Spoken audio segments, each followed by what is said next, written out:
Stay-at-home mom Sally Ryder and her husband Sean, a bank loan officer, have been married for 5 years. These parents of 4-year-old Sam and 2-year-old Sue are expecting their third child on July 15th, but their baby has other plans to come into the world more than 2 months early.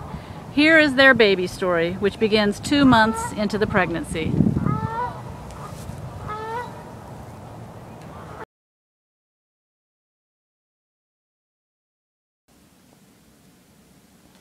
Hi, I'm Andrea. I'm going to be your nurse today. Since this is your first visit, I need to go over a little bit of your health history and get to know you a little better. So you're 27 and this is your third child? Yeah, I'm 27. Don't I look 27? Yes, of course you do. Well, first we're going to need to get a urine sample and draw some labs. Oh, good. I have to pee. Do you have any concerns about this pregnancy so far? I'm really worried because I had a miscarriage 5 years ago, and my daughter, she was born at 32 weeks, and my son, he was full term. But I know that with a miscarriage and early delivery of Sue, it puts me at greater risk with problems, and we really want to have one more baby. One more baby? We want to have a house full of babies running around. Yeah, we're just getting started. Well, how have you been feeling, Sally? Well, I haven't been feeling very well these last 2 months because I have been peeing a lot and it's been burning. And for the past 3 days, it's been really hard to pee at all. Do you have any back pain or pain above your bladder or pubic area? No, not really. How about blood in your urine? No, it just burns when I pee. Okay.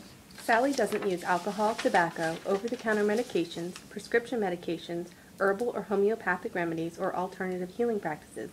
At 5 foot 7 inches and 150 pounds, she is already 20 pounds over her usual weight, but she is generally in good health. Her temperature is 97.4, her pulse is 78, her respirations are 16 per minute, and her BP is 118 over 70.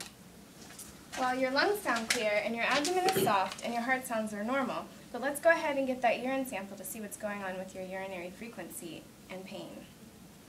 In addition to positive UCG, a urine dip shows a trace of protein as well as positive nitrates, a trace of blood, and positive leukocyte estuaries.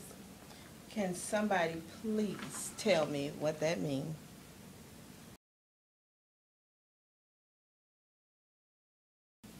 Okay. Yes, that's right. You have a urinary tract infection, or a UTI. Left untreated, it can lead to a number of complications, including preterm labor and a kidney infection, so it's important that we get this taken care of quickly. You said you've had UTIs before and you took Bactrim for it. Do you have any allergies to prescription or over-the-counter drugs, food, or other substances? Well, I'm allergic to penicillin, which gives me hives. I'm not allergic to anything else that I know of. Okay, good. We'll make sure to prescribe an antibiotic that's safe to use during pregnancy. Amoxicillin, ampicillin, and cephalosporins are safe antibiotics to use during pregnancy, but because you're allergic to penicillin, we'll prescribe something else for you. Know what we could use to treat Sally's UTI, considering her allergy to penicillin? Wow, you folks are really smart. Can you tell me a little bit about UTIs and what causes them? And also what I can expect from my care and treatment. I want to learn whatever I can about my body during this pregnancy. Sure, no problem. Let's take a look at my PowerPoint. Okay.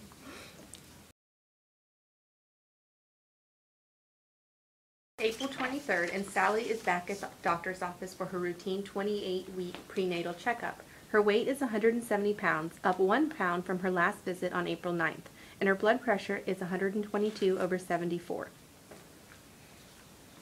So how have you been feeling? I've been feeling pretty good, but man, my back is killing me for about 2 weeks. I've been using a heating pad, but it just doesn't help. Have you had any nausea, vomiting, abdominal pain, or vaginal bleeding? No, just those backaches. And this baby won't stop kicking me. Okay, so the baby's been very active. That's great. It's important that you keep track of the baby's activity, and if you stop feeling the baby move, let us know right away. Have you experienced any other discomfort? I've been having a really hard time breathing lately. It's like I just can't take a deep breath. Does anyone know what that is about?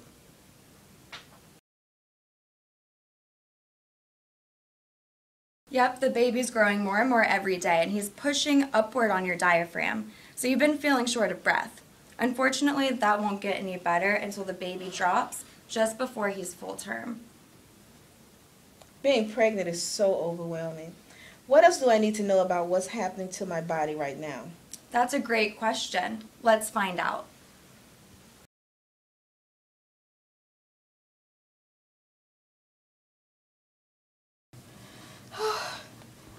It's now May 1st, and Sally has been admitted to the hospital at 30 weeks gestation for preterm labor. I don't understand. What's happening? I was afraid something like this was going to happen. It's not time to have this baby. Sally, I'm going to hook you up to a couple monitors to see what's going on with the baby and to determine the frequency of your contractions. I'm also going to do a vaginal exam to determine if you start to dilate in the face. After that, I'll call your doctor to determine our next course of action. Most likely, your doctor will prescribe bed rest, IV fluids, a medication to slow uterine contractions, and a medication to mature the baby's lungs. But what if you can't stop the contractions and the baby comes early? Will it even survive at this point? We're going to do everything we can to slow your wife's labor and optimize the baby's condition. Your son will spend some time in the NICU, but the medical field has come a long way in caring for preterm infants. I know you both are very worried right now, but the best thing you can do for the baby is to just remain calm, okay? Why? Why us? What even causes preterm labor? Oh, God.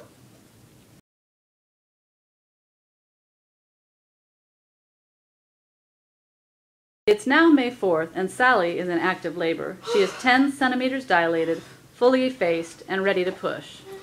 Sally, the doctor's on his way in. It's almost He time to needs to start get here. pushing. He needs to hurry up and get here. Hello, ladies. Mr. Ryder, let's get this baby out. Oh, ooh. That's the doctor? Yeah. Oh, my. Okay. All right, Sally, I know you got one more push for me. Get a leg, Daddy, get a leg. Push, On the next push. contraction, I want you to bear down. Push towards your bottom. Ready? All right, it's coming. Ready? Take a deep breath. 1, 2, 3, 4, 5, 6, 7, 8, 9, 10. Oh, boy. Mr. and Mrs. Ryder, it's a boy. Oh my goodness. Do I get to cut the cord? Get to cut the cord. Yeah, Sean, you like this your first baby? Over here.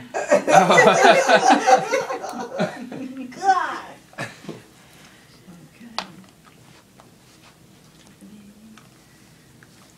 So beautiful. All right, I'm making another call.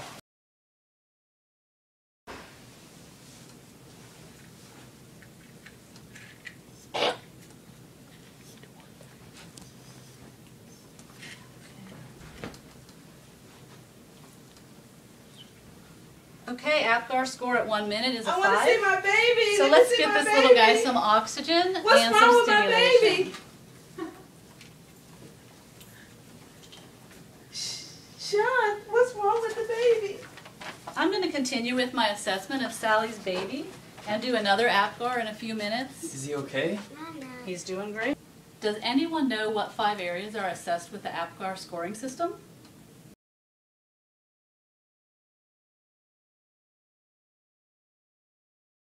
The Ryders have named their baby Corey, who was born weighing 3 pounds 6 ounces and measuring 15 inches long. Because his mother received betamethasone injections prior to her preterm delivery, it appears that little Corey's lungs are mature enough that he doesn't need to be on a ventilator, despite his early delivery. He will be monitored in the NICU, and if all goes well, the Ryders will be taking Corey home in a week or 2. Well, Corey was a little impatient and decided to come into this world a little early than we hoped, but at least he's okay, and we haven't had any problems so far. I just love this little guy so much. We can't wait to take him home. Right now, the NICU is the best place for Corey, but hopefully he'll get to go home soon. For now, we'll just need to continue to monitor Corey to make sure he's able to maintain his body temperature, continue to breathe without distress, and keep his blood glucose from dropping. It's great that you're able to nurse him and provide skin-to-skin contact to keep him warm and secure. That's really going to help him thrive. I heard the nurses talking about some triad of doom or something. What in the heck is this all about? Can anyone out there tell me about it?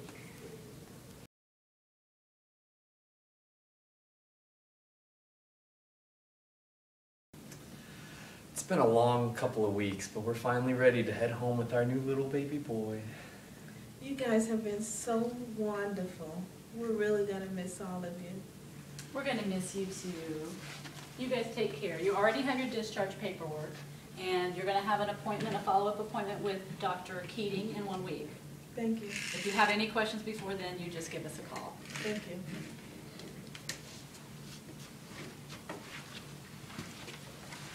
Bye. Bye.